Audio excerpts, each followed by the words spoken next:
से मुलाकाश करना यारी दो सद चंदा उयूबत बरशुमारा। শেখ সাদি রহমাতুল্লাহ আলাইহি ইস্তার মধ্যে বলছেন যে নারীদের চরিত্র হলো 20 বছর বিয়ে করেছেন, 40টা ঈদ এসেছে, 39টা ঈদে সে যেমন চেয়েছে তার থেকে ভালোটা নিয়ে এসে দিয়েছেন। তখন সে আপনার ভূয়সী প্রশংসা করেছে, আপনি ওযু করার পরে ওযুর পানিটা সে মুছে দিয়েছে। 40তম ঈদের সময় হঠাৎ আপনার অর্থনৈতিক ক্রাইসিস দেখা দিয়েছে, তার চাহিদাটা পূরণ করতে পারেন নাই। দেখবেন মাত্র একবার 39 বার চাহিদার চাইতে বেশি দেওয়া হয়েছে, এই মাত্র প্রথম একবার মিস হয়েছে। কি বলে, তোমার কাছে এসে জীবনে মনের আশা কোনোদিন পূরণ হলো না। এটা হলো নারীদের চরিত্র, কিন্তু এটা এখন আমাদের পুরুষদের ভিতরে, তাও আবার নওজোয়ান আলেমদের ভিতরে বেশি। সব নওজোয়ান আলেম যদি আমাকে থুতু নিক্ষেপ করো, আমাকে যদি বকা দেয়, ফেসবুকে যদি তুফান চালাও, লাস্ট উদয়, আমি এগুলোর তোয়াক্কা করি না, কিচ্ছু না। কেন? সারা দুনিয়া যদি আমাকে পুষ্পমল্ল দিয়ে জিন্দা কবর দেয়, ফুলের মালা দিয়ে যদি কবর দেয়, আর রব্বুল আলামিন যদি বলে তোকে আমার চয়েস না, তাহলে তো আমি কুত্তা চাইতেও নিকৃষ্ট। আর সারা দুনিয়া যদি আমার উপরে ময়লা ছুঁড়ে মারে, থুতু ছুঁড়ে মারে, আমার যদি গোসল হয়ে যায়, আর রব যদি বলে তোকে আমার চয়েস, তাহলে ফুস্তু রাব্বিল কাবা, কাবার মালিকের কসম, আমি সবচেয়ে বড় শপথ, আমি সত্য কথা আমাকে বলতেই হবে। লা তানুন্নি আও ফানুন্নি ইন্নামা, লা তানুন্নি আও ফানুন্নি ইন্নামা কুলতু মা কুলতু আবি আমরুন জালাল।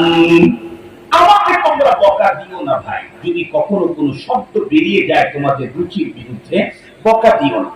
আর যদি বকা না দিলে মজা না পাও, তাহলে অনেক বকা দাও, কয়েক খতম বকা আমাকে দাও, কয়েক খতম বুঝেন তো, দিতেই থাকো। তবে আমি যা বলেছি এটা আমার ভিতরে অবশ্যই কোনো অবস্থার প্রেক্ষিতে বলেছি।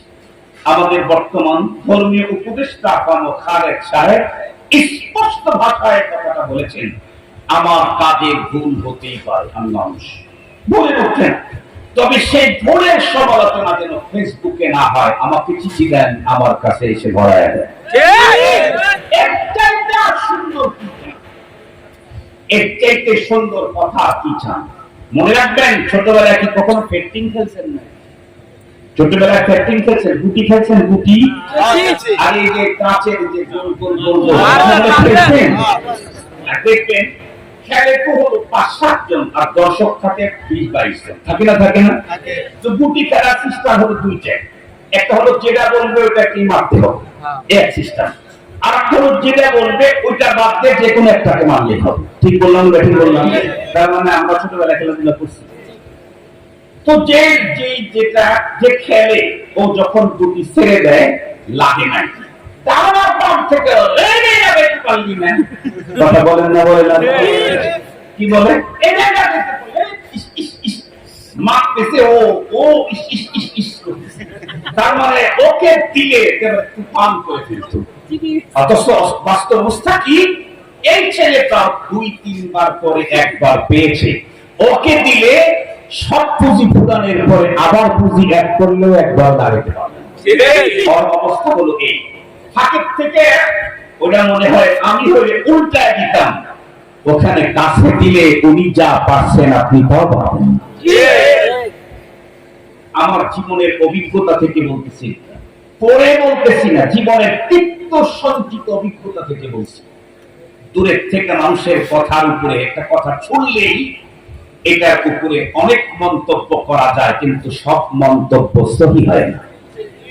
সব মন্তব্য যে সহি হয় না এটা আমি বলি না, আমার রব বলেছে, ইত্তাকু কাসীরাম মিনাদ দাম, আমার আল্লাহ বলেছেন ইত্তাকু কাসীরাম মিনাদ দাম, ধারণা থেকে তুমি তোমাকে সেফ রাখো। কেন? ইন্না বা'দাদ দান্নি ইসমুন। উনি কোন পরিস্থিতিতে কোন অবস্থার কারণে বলেছেন উনি ভালো বুঝেন। আপনি যেটা মনে করেছেন সেইটাকে কথাটা সহি না, কিন্তু উনি যে অবস্থার প্রেক্ষিতে বলেছেন সেটা আইনের হক। এজন্য আল্লাহর ওয়াস্তে আমার ছোট ভাইরা বড়দের ব্যাপারে লেখালেখি করবে না, বিশেষ করে উলামায়ে কেরাম বড় যারা আছে তাদের ব্যাপারে কখনোই ফেসবুকে একটা শব্দ লিখবা না। কেন? আজকে তুমি ছোট, একদিন তুমিও বড় হবে। তুমি যদি তোমার বড়কে ছাড় না দাও, তোমার ছোটরা তোমাকে জীবনেও ছাড় দেবে না। জীবনে মুসলমান ভাইরা আমার খুব ভালো করে বুঝবেন, এরপরে এতগুলি কথা বলার পরেও আমি আমার ওই উস্তাদের নামটা এখন উল্লেখ করব না, কারণ ফিহি নজরুল দামে উস্তাদা হে, নামটা উল্লেখ করলাম না। তবে উনি তার কিতাবের ভিতরে, বইয়ের ভিতরে লিখেছেন বিশ্ব নবীজির জন্ম রবিউল আউয়াল মাসের 1 অথবা 2 তারিখ, কেউ কেউ বলেছেন 8 তারিখ। এই কথাগুলি গবেষিত। হুজুর বলেন 12 তারিখ কেমনে হলো, এটা আমার কোনোভাবেই বুঝে আসে না। কারণ 12 তারিখের কথাটা প্রকাশ পেয়েছে বটে, কিন্তু কোন ইতিহাসের নির্ভরযোগ্য কিতাবে পাওয়া যায় না।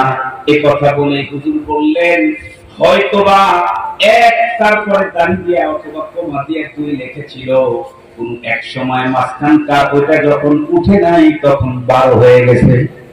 কথা কি বুঝে? 1 অথবা 2, এই অথবার জায়গাতে ছোট্ট যে একটা ফোঁটা ছিল, কোন কারণে ওই উঠে যখন উঠে গেছে, 1 এর পরে 2 হওয়ার কারণে কি হয়ে গেছে? 12 হয়ে গেছে। তারপরে ধরে নিলাম বিশ্ব নবীজি 12 তারিখে পৃথিবীতে আসছে, এটাই মেনে নিলাম, ধরে নিলাম। কিন্তু আমি জিজ্ঞেস করতে চাই, বিশ্ব নবীজি পৃথিবীতে দুনিয়াতে এসেছেন এই তারিখে, এই কারণে ওই তারিখে আমাকে কি করতে হবে, এই ব্যাপারে কি আমি আমার পক্ষ থেকে করব, নাকি এই ব্যাপারে আমি রাসূলুল্লাহর অনুকরণ করব? কথা বলেন না কেন? আল্লাহ পাক রব্বুল আলামিন কোরআনে হাকীমের ভিতরে স্পষ্ট বলে দিলেন, মা আতাকুমুর রাসূলু ফাখুযুহু ওয়া মা নাহাকুম আনহু ফান্তাহু ওয়াত্তাকুল্লাহ। আমার হাবিব তোমাদের জন্য করণীয় যা এনেছেন সেগুলিকে ধরো, যা থেকে তোমাদেরকে বারণ করেছেন সেগুলি থেকে তোমরা বিরত থাকো, আর আল্লাহকে ভয় করো। নিঃসন্দেহে আল্লাহ পাক রব্বুল আলামিন সিরিয়াস শাস্তিদাতা। খুব ভালো করে বুঝবেন কথাগুলি। তাহলে বিশ্ব নবীজি এই পৃথিবীতে যে তারিখে জন্ম নিলেন, সেই তারিখটাকে আমরা কিভাবে পালন করব, সেই দিনটাকে কিভাবে কাটাবো, এই ব্যাপারটাই সর্বপ্রথম আমাদের দেখতে হবে। কাকে? খুব আমাদের পয়গম্বরকে। কেন? আমার পয়গম্বরকে আল্লাহ পাক রব্বুল আলামিন তাম পৃথিবীর সমস্ত মানুষের জন্য উসওয়াতুল্লাহ মডেল ঘোষণা করেছেন।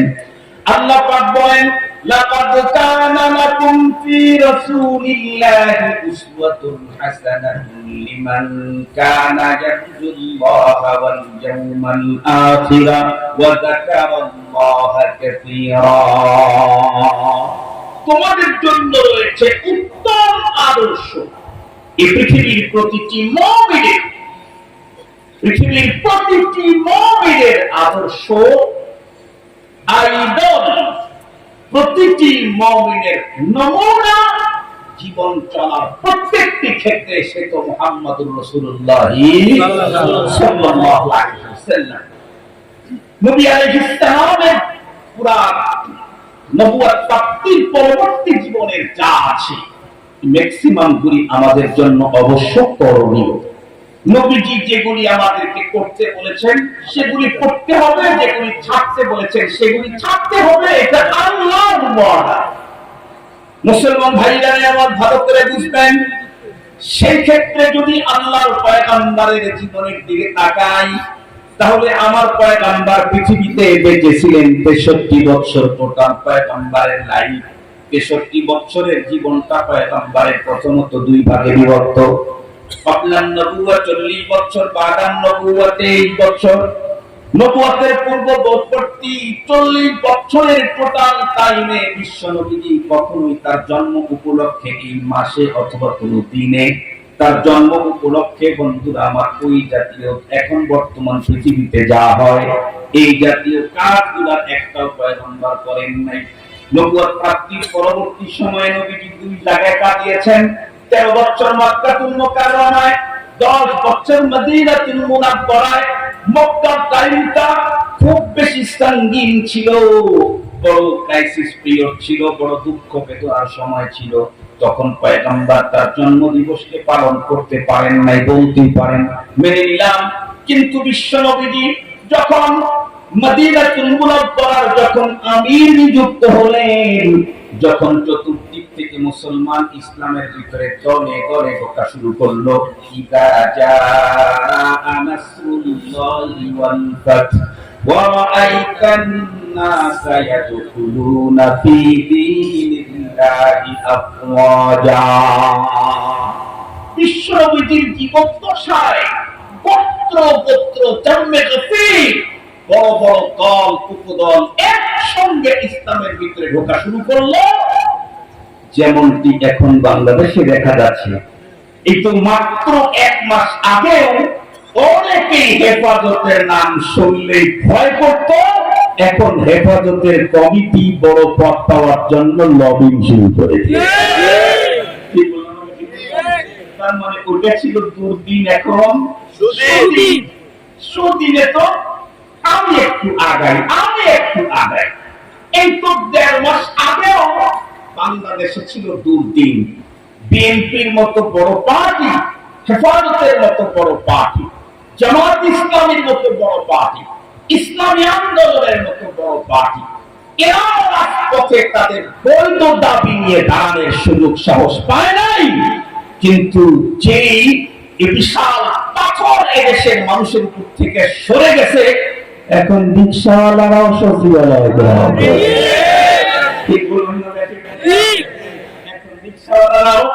কোন জায়গায় দেওয়া করে সচিবালয়। আল্লাহ, আপনারা বিশ্বাস করবেন কিনা জানি না, এই বিগত ক্রাইসিস পিরিয়ড যখন বাংলাদেশের হেফাজতে নেতৃবৃন্দকে যখন অ্যারেস্ট করা শুরু হলো, আমার 2টা চেহারা ছিল বড়। আমি আগেই বলছি, আমি কিন্তু বক্তব্য মানে দিতে পারি না, আমি আমার বক্তব্য মানে নাই, ফাটাফাটি নেই। এরপরে 2টা চেয়ার বড় থাকার কারণে একটা হলো হেফাজত ইসলামের কেন্দ্রীয় সরকারি মহাসচিব, আর একটা হলো রাবেতাতুল ওয়াইজিনের চেয়ারম্যান।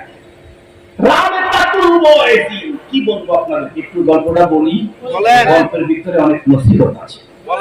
রাবেতাতুল ওয়াইজিন হলো এই সংগঠনটার মূল হলো বর্তমান সময়ে বক্তারা যারা ওয়াজ করে মাঠে ময়দানে, এদের কোনো লাগাম নাই, এরা কারো নিয়ন্ত্রণে চলে না, যার মতো করে বলে। এই কারণে কোরআন থেকে বলে, হাদিস থেকে বলে, নিজের বাড়ি থেকে বলে, নানার বাড়ি থেকে বলে, কেউ আবার শ্বশুর বাড়ির কথা বলেন না কেন, কথা বলেন না কেন? কেউ বলে অমুক আমার শাশুড়ি হয়, অমুক আমার খালা হয়, অমুক আমার ফুবু হয়, এটাও এরপরে অঙ্গ ভঙ্গিমায় যা দেখায় তাতে জোকার ওঠে, কত বলবো। অথচ কিয়ামত পর্যন্ত কোন নবী দুনিয়াতে আসবে না।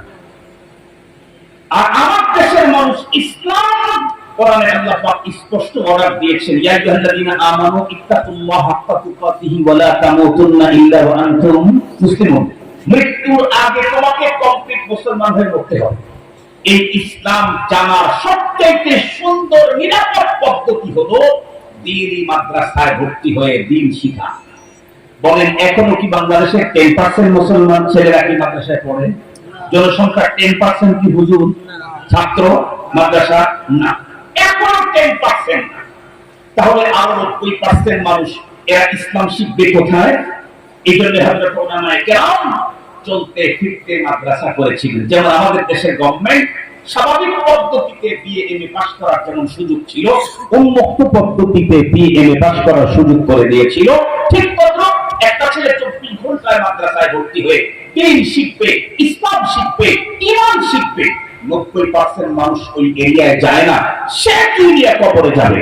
এই জন্য ওয়াজ মাহফিল, খানকা, মসজিদে জুমার নামাজের আগে নানা টাইমে তাদেরকে উন্মুক্ত পদ্ধতিতে ইসলাম শিখানোর একটা সিস্টেম বড়রা চালু করেছে। কিন্তু দুঃখের সাথে বলতে হয় কি, চলতে চলতে ওয়াজ মাহফিলে আর দ্বীন শিখানোটা, কথা বলেন না কেন, তেমন আর হইল না। কি হইল? মুখরোচক, কাঙ্ক্ষিত। যে কথাগুলি শুনতে মজা লাগে, আমার অনেক বড় আফসোস হয় এবং মনে চায় যে নিজের আঙ্গুলটা নিজেকে কামড়ে খেয়ে ফেলি। যখন কোন আলেম বলে কথা, আজকে হুজুরের ওয়াজটা মজলো না, এই শব্দটা শুনলে আমার নিজের আঙ্গুল নিজে চাবায় খেতে মনে চায়। সাধারণ একজন পাবলিকে কথা বলতে পারে, ওয়াজ কি মজার জিনিস? ওয়াজ তো দিন শিখার জিনিস। আমি তো আখলাক শিখতে এসেছি, আমি তো দিন শিখতে এসেছি।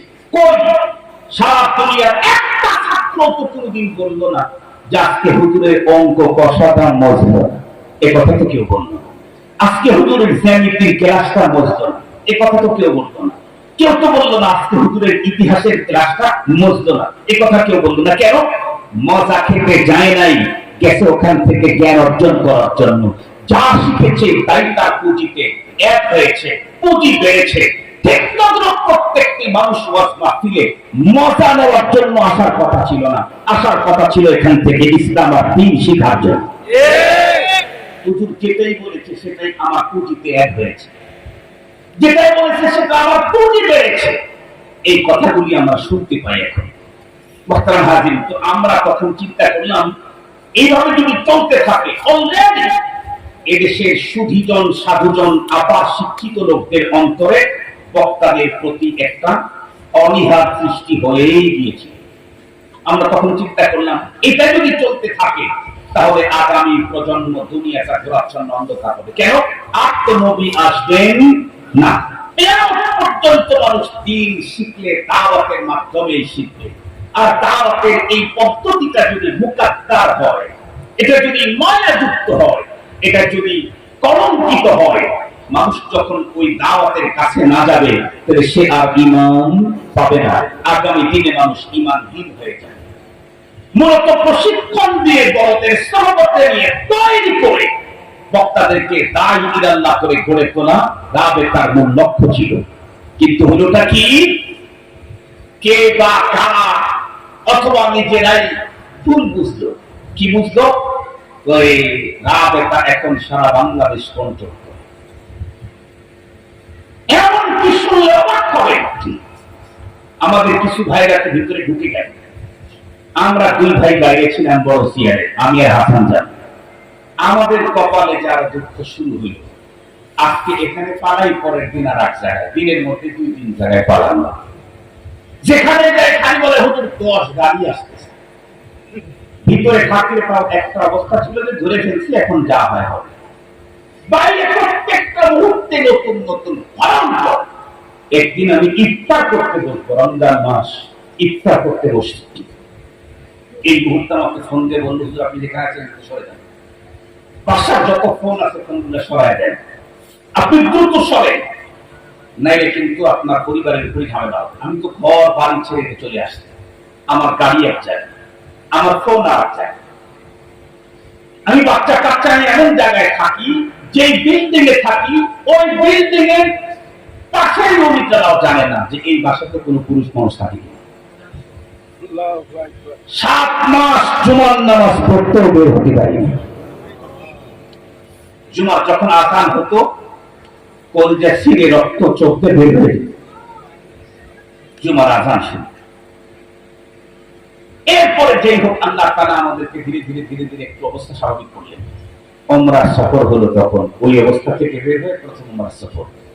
আমার সিরাজগঞ্জের এক বিশিষ্ট শিল্পপতি, উনি বললেন ভাই আমার সাথে চলে। ঠিক আছে চলেন। তো বলতেছে ভাই আমি কিন্তু নর্মাল জায়গায় থাকতে পারি, আমি কিন্তু 5 স্টারে থাকি। আমার আবার আগের থেকে প্ল্যান ছিল যে আমি আল্লাহর ঘরে যাব হলো গুনাহ মাফ নেওয়ার জন্য। তার মানে আমি অপরাধী। অপরাধীর জন্য কি 5 স্টার? কথা বলেন না। অপরাধীর জন্য প্ল্যাটফর্ম। কথা বলেন। অপরাধীর জন্য প্ল্যাটফর্ম, মেহমানের জন্য 5 স্টার। আমি তো অপরাধী, মাফ নেওয়ার জন্য গেছি, আমার জন্য 5 স্টার বানায় না। এই জন্য আমি বললাম ভাই আমি যাবো। কেন? আমি তো মেহমান হিসাবে যাচ্ছি না, আল্লাহ আমার মেহমান হিসাবে ডাক দিয়েছে, কিন্তু আমি যাচ্ছি অপরাধী হিসেবে। উনি বললেন ভাই আমি পারি না, তাহলে আমার উমরাই হবে। চিন্তা করলাম তাহলে কমপক্ষে 5 স্টারই থাকি, তাও ওনার উমরাটা হোক।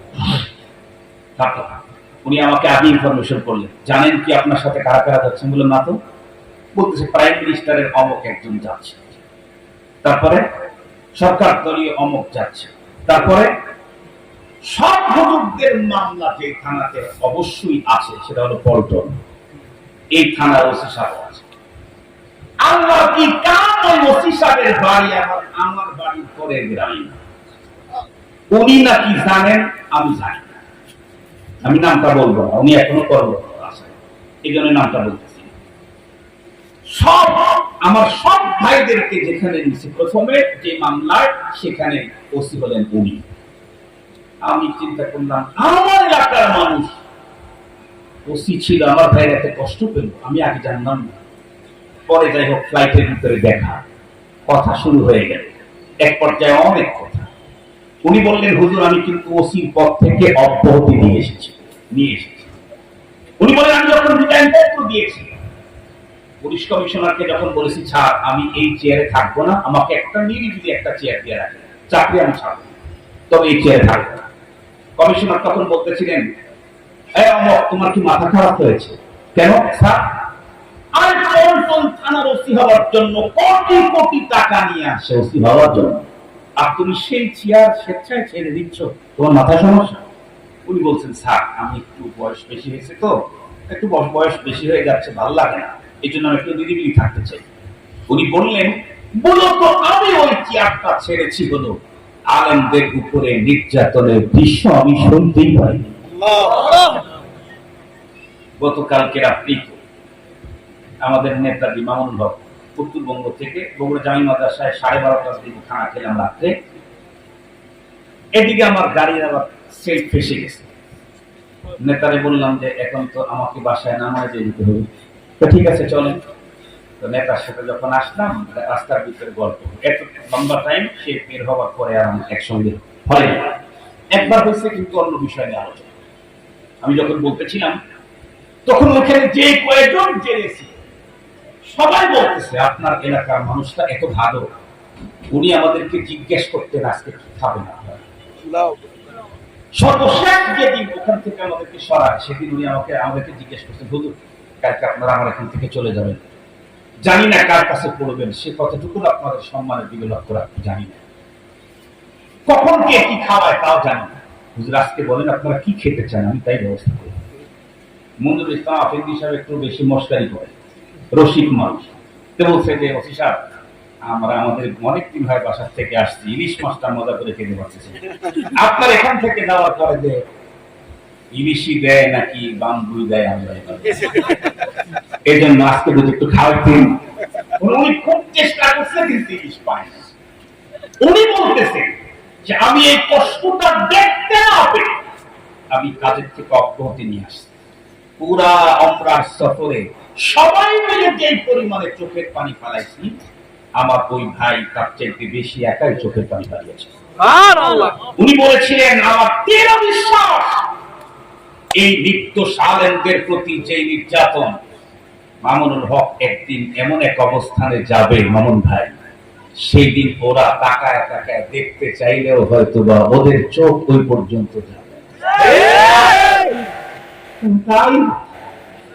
এখন তাই হচ্ছে।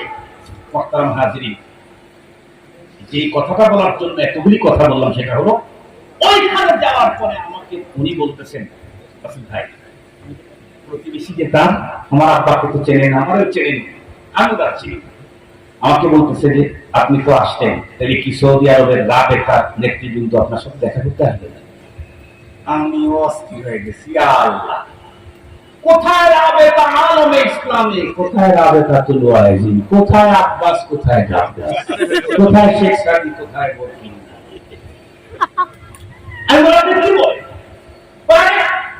রাবেতা আলমের সাথে আপনাদের সম্পর্ক নেই? কোনো সম্পর্ক নেই। হায় হায়, গভর্নমেন্ট তো আপনাদের বিরুদ্ধে এত বেশি খেপছে, তার একটা বড় কারণ হলো রাবেতা মনে করছে রাবেতা আলম ইসলামীর অঙ্গ সংগঠন বিগত সময় অমুক দল, নাম বললাম অমুক দল, এই রাবেতা আলমের সাথে সম্পর্ক রেখে কোটি কোটি টাকার অ্যাসেট তারা করেছে, এলাকাতে অনেক কাজ করেছে, জনপ্রিয়তা অর্জন করেছে, সেটা এখন আপনারা দিয়েছেন, তাই আপনাদেরকে আগেই উঠতে হবে, তাই তো আপনাদের বিরুদ্ধে এত বড় অ্যাকশন। আমি চিন্তা করলাম না হাওলা ওয়ালা কুওয়াতা ইল্লা বিল্লাহ, আমাদের এলাকা অবুঝ বাচ্চারা, কম আকল কম সুমুজওয়ালা মানুষেরা রাতে অন্ধকারে কলা গাছে ডালটা যখন পড়ে দেখছে, খুব পিটাইছে, এলাকার মানুষকে নিয়ে এসে পিটাইছে, কিন্তু সকালবেলা দেখে যে ওটা আসলে কোনো সাপ ছিল না। ওই নাদান গুলা যেই পরিমাণে নাদান, তার চাইতে স্ট্যান্ডার্ড নাদান ছিল বিগত সময় এদেশের ক্ষমতার চেয়ারে বসা। কোথায় রাবেতা আলমে ইসলামী, কোথায় রাবেতা তুমি বলেছে এই চেয়ারে কত কষ্ট করতে হয়েছে। মুসলমান ভাইরা, আমার লম্বা কথা বলতে চাই না, ওয়াদা আমার আছে, ভাই আসবে ইনশাআল্লাহ, ওইখানে দেখে আমি আমার আলোচনাটাকে সূরা আয়াতটাকে এবং হাদিসটাকে মিলিয়ে দেব আলোচনার সঙ্গে। ওইখানে দেখি তার পর্যন্ত আলোচনা চলুক ইনশাআল্লাহ। তো বলতেছিলাম বিশ্ব নবীজি 33 বছরের 63 বছরের ভিতরে 13 বছর তো মদিনার জীবনে পয়গম্বর প্রেসিডেন্ট ছিলেন, পয়গম্বর ছিলেন আমি। এরপরেও সে 13 বছরের কোন একটা বছরে রবিউল আউয়াল মাসে পয়গম্বর তার নিজের জন্ম উপলক্ষে কোন ঈদ করেছেন বলে আপনাদের জানা আছে নাকি? আর একটু জোরে বলেন। তাহলে পয়গম্বর ঈদ করেন নাই। দেখি তো পয়গম্বরের সাহাবীরা কেমন করেছেন। সাহাবায়ে কেরাম কারা, যাদের সম্পর্কে কোরআন আর হাদিসের তো হাজার হাজার বর্ণনা আছে। সেই যুগের কাফের বেঈমান মুশরিকরা পত্তরিকেরা যেই কথাগুলি বলেছে, এগুলি অত্যন্ত তাৎপর্যপূর্ণ। এই জাতীয় একটা কথা বলে দিতে চাই, সেটা হলো পয়গম্বরের জন্য সাহাবায়ে কেরামদের বেনজির জান্নাতের দৃষ্টান্ত দেখার পরে মক্কার পত্তরিকেরা বলতো, পৃথিবীর শুরু থেকে আজ পর্যন্ত দুনিয়াতে এমন একজন নেতার কথা কোনোদিনও শুনি নাই যার অনুসারীরা নেতার জন্য এই পরিমাণে নিবেদিত প্রাণ যেমন মুহাম্মদুর রাসূলুল্লাহর জন্য তার সাহাবায়ে কেরাম। সেই সাহাবায়ে কেরামের ভিতরে 10 জনকে তো আল্লাহর পয়গম্বর একসঙ্গে জান্নাতি বলেছেন, 10 জনকে একসঙ্গেই বলেছেন জান্নাতি। আবু বকর ফিল জান্নাহ, ওমর ফিল জান্নাহ বলতে বলতে 10 জনের নাম একসঙ্গে বলেছেন। তার অর্থ এই না যে আল্লাহর পয়গম্বরের জবানে দুনিয়া থেকে মাত্র 10 জনই জান্নাতের সুসংবাদ পেয়েছেন, না, বরং ক্ষণে পয়গম্বর তার অনেক সাহাবীর ব্যাপারে দুনিয়া তার জীবদ্দশায় তাদের হায়াতে বলেছেন, এই সাহাবীও জান্নাতি, এই সাহাবী জান্নাতি। তোমরা যদি কেউ জান্নাতি লোক দেখতে চাও, অমুকের দিকে তাকাও।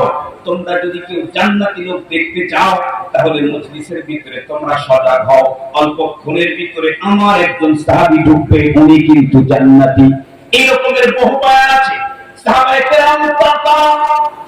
কেরাম বলেন তারা যারা তামাম পৃথিবীতে যতদিন পর্যন্ত বেঁচে ছিলেন, টোটাল লাইফটা নেক কাজের জন্য প্রতিযোগিতা করেছেন। সেই সাহাবীদের ভিতরে হযরতে সিদ্দিক আকবর আমিরুল মুমিনিন ছিলেন, ফারুক আযম আমিরুল মুমিনিন ছিলেন, ওসমান আলী রাদিয়াল্লাহু আনহুম ওনারাও আমিরুল মুমিনিন ছিলেন। এই 4 জনের কোনো একজনও তো তাদের জীবদ্দশায় তাদের খেলাফত আমলে রবিউল আউয়াল মাস আসতে কতবার চলে গেছে, কোন একটা মাসেও কোন একটা দিনেও ঈদ পালন করেন নাই। করেছেন? কথা বলেন, করেছেন? একটাই মজার তথ্য আপনাদেরকে দিই। এই হাদিসটা শুধু আমরা পড়ি না, আমাদের দেশের যেই ভাইরা সহিহ হাদিসের কন্টেক্টরে নিয়েছেন তারাও এই হাদিসকে সহিহ বলেন। কি? কুল্লু মুহদাসাতিন বিদআহ, কুল্লু বিদআতিন দালালা, কুল্লু দালালাতিন ফিন্নার। এই হাদিসটা সবার কাছে গ্রহণযোগ্য, সবাই বলেন সহিহ না। আরো বড় কিছু আমরা একটা হাদিস আছে নবীজি, সেটা হলো নবীজি বলেন, আলাইকুম বিসুন্নতি ওয়া সুন্নাতিল খুলাফাইর রাশিদিন আল মাহদিয়িন। ভাই হয়তো এখানে আসবেন, আমি তো কথা ছেড়ে দেবো, আসলেই হয়তো 1 মিনিট লাগবে হাদিস আর কোরআনটা তো মিলিয়ে দিতে। এই কথাটা শুনেন, খুব গুরুত্বপূর্ণ তথ্য। নবীজি প্রথম হাদিসে কি বললেন যে আমার পরে ইসলামের মধ্যে যে নতুন আবিষ্কার আসবে সবগুলা বিদআত। সবগুলা বলেন কি? বিদআত। আমার পরে ইসলামের মধ্যে পীরের মধ্যে যে আবিষ্কারগুলো আসবে সবগুলা কি বলেন? বিদআত। আর প্রত্যেকটা বেদাতি তোমরা পক্ষান্তরে আবু বকর, ওমর, ওসমান, আলী চারজনের ব্যাপারে নবীজি আলাদা কথা বলেন কি, আলাইকুম বিসুন্নতি ওয়া সুন্নাতিল খুলাফায়ে রাশিদিন আল মাহদিয়্যিন। সমস্ত উম্মতের আগে তোমাদের জন্য আমি রাসূলুল্লাহর সুন্নাত যেমন অনুকরণীয়, আমার খোলাফায়ে রাশিদ আমার পরে যদি কোন সুন্নতের আবিষ্কার করে তাহলে সেগুলিও তোমাদের জন্য অবশ্যপাদন। নবীজির পরে যে কোনো নতুনত্ব বেদাত, কিন্তু এই নতুনত্বের আবিষ্কারক যদি হযরত আবু বকর, ওমর, ওসমান, আলী হন তাহলে এটা বিদআত না সুন্নাত? একটু জোরে বলেন, বিদআত না সুন্নাত? এই কথা কি আমার বক্তব্য না রাসূলুল্লাহর বক্তব্য? খুব ভালো করে বুঝবেন, আবু বকর, ওমর, ওসমান, আলী খোলাফায়ে রাশিদা বিশ্ব নবীজির পরে পৃথিবীতে নতুন ইসলামের কোন সিস্টেম চালু করলে পয়গম্বর বললেন এটা হলো সুন্নাত। তাহলে নবীজির সাহাবী যাদেরকে নবীর অবর্তমানে ইসলামের ভিতরে সিস্টেম পদ্ধতি চালু করার আল্লাহ পাক রব্বুল আলামিন পারমিশন দিয়েছেন, সেই চারজন খোলাফায়ে রাশিদিনের কোন একজন তাদের জীবদ্দশায় পয়গম্বরের জন্মের এই মাসে